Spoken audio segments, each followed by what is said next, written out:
beliau biasa melakukan ya, kalau bahasa kita belusukan ya, belusukan menginspeksi rakyat secara langsung, walaupun wilayahnya luas, tapi beliau itu ya semampu beliau lah di Madinah.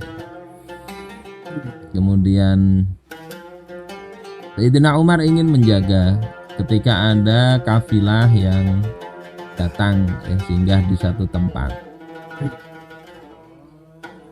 Dan kemudian Sayyidina Umar mendengar ada tangisan bayi. Kemudian menuju ke arah tangisan itu, berkata kepada ibu bayi, takutlah kamu kepada Allah ya, bertakwalah kepada Allah dan perlakukan bayimu dengan baik. Kemudian Umar kembali ke tempat semula menjaga kafilah tadi dengan Sayyidina Abdurrahman bin Auf. Setelah itu ternyata itu menangis lagi bayinya. Ditemuinya lagi wanita tersebut. Beberapa kali begitu, akhirnya Sayyidina Umar marah ke ibunya. Kenapa masih nangis terus anak ini? Kata Umar, menurutku engkau ini bukan ibu yang baik.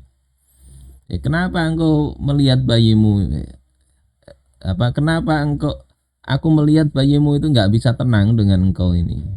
Nangis terus kenapa? Kata wanita tadi, nggak kenal kalau yang bertanya itu adalah Sayyidina Umar.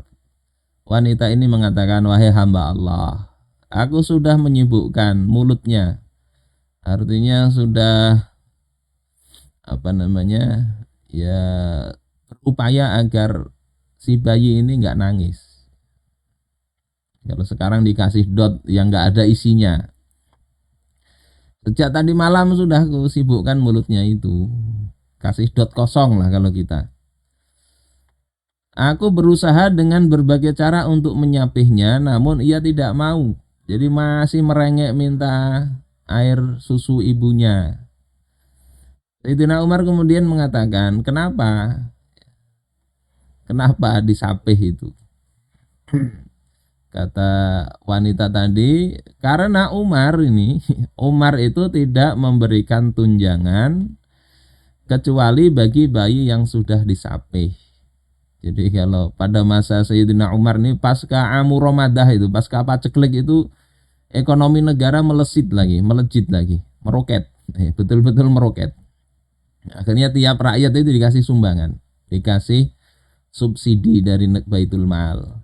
Tapi catatannya, bagi bayi yang sudah disapih ada dapat tunjangan. Bukan ditaruhi pajak terus, bukan, kasih duit dari negara.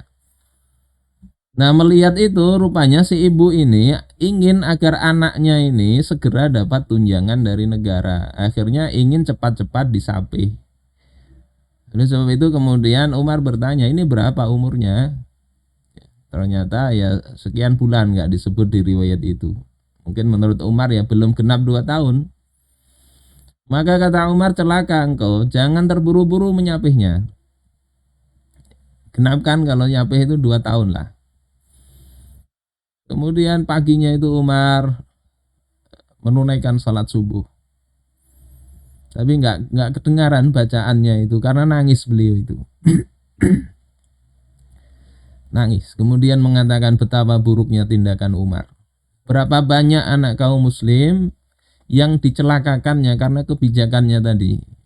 Walaupun beliau nggak sengaja itu ya, dengan kebijakan memberikan subsidi kepada bayi yang sudah disapih, akhirnya banyak mungkin menurut beliau tanpa nggak usah pakai uji statistik, beliau katakan itu mungkin banyak kaum muslimin yang sebelum waktunya disapih sudah disapih.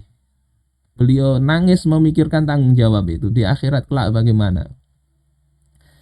Kemudian Umar tidak sekedar itu, beliau katakan kepada petugasnya, ya, sampaikan pengumuman, ya, hendaklah kalian tidak terburu-buru menyapih bayi kalian.